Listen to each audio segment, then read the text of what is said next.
ഈശോ പറഞ്ഞു, ദൈവവചനം അനുസരിച്ച് ജീവിക്കുവാൻ മടിക്കുന്നവർ മണലിൽ വീട് പണിയുന്ന വിഡ്ഢിയായ മനുഷ്യനെ പോലെയാണ്. സമ്പാരം ഗ്രാമത്തിലെത്തിയപ്പോൾ എനിക്ക് അന്തിയുറങ്ങാൻ ലഭിച്ചത് അക്ഷരാർത്ഥത്തിൽ മണലിൽ പണിതൊരു വീടാണ്. അല്പം കഷ്ടപ്പെട്ടാണ് ഓഗസ്റ്റ് 19 സമ്പാനുവിലെത്തിയത്. രാവിലെ തന്നെ 20 കിലോമീറ്റർ വണ്ടിയിൽ, 2 കിലോമീറ്റർ നടത്തം, പിന്നെ 4 മണിക്കൂർ വഞ്ചിയിലെ യാത്ര. ഇരിക്കാനോ ചാരാനോ ഒന്നുമില്ല.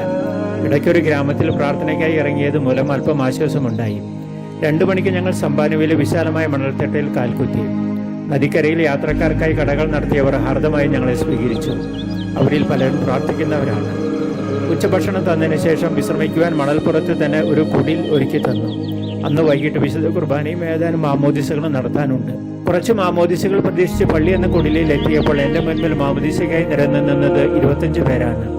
അവരിൽ പലരും മാമോദിസയ്ക്കുള്ള പുതുവസ്ത്രങ്ങൾ അണിഞ്ഞിരുന്നില്ല.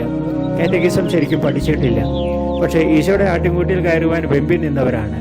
വിദൂരതയിലെ കാടിനുള്ളിൽ മാമോദീസ ദാഹിച്ചു വന്നവരോട് സഭയുടെ നിയമങ്ങൾ പറഞ്ഞ് മടക്കി അയക്കുവാൻ എനിക്ക് ധൈര്യമുണ്ടായില്ല.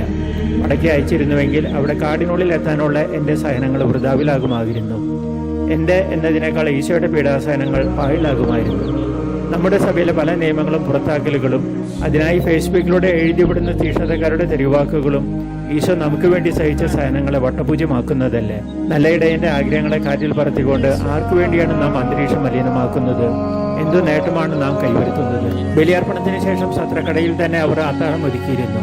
ശീതകാലം വിട പറഞ്ഞു തുടങ്ങിയെങ്കിലും കാടിനരികെ നദിക്കരികിൽ നല്ല തണുപ്പ് അനുഭവപ്പെട്ടു.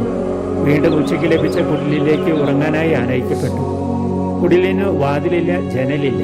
കള്ളന്മാർ ഒന്ന് ഒതുക്കപ്പെട്ടതുകൊണ്ട് രാത്രിയിൽ വിരുന്നുകാരുണ്ടാകുമെന്ന അസ്വസ്ഥതയില്ല. എങ്കിലും അനായാസകരമായി കടന്നുപോയിക്കൊണ്ടിരുന്ന കാറ്റിന്റെ തണുപ്പ് മൂലം പല പ്രാവശ്യം ഉറക്കം നഷ്ടപ്പെട്ടു. രാവിലെ തന്നെ ചോറും പഴവും പ്രാതലായി കിട്ടി. വഴിയിൽ ക്ഷീണമുണ്ടാകാതിരിക്കുവാൻ കാപ്പിയും. കഴിഞ്ഞ തവണ ഇവിടെ വന്നതിന് ശേഷമാണ് ടൈഫോയിഡ് ബാധിച്ചത്. എങ്കിലും നദിക്കരയിലെ ഈ ഗ്രാമവാസികളുടെ ലാളിത്യം കണ്ടപ്പോൾ ഇവിടേക്ക് വീണ്ടും വരാതിരിക്കുവാൻ ഒരു കാരണവും കണ്ടെത്തിയില്ല.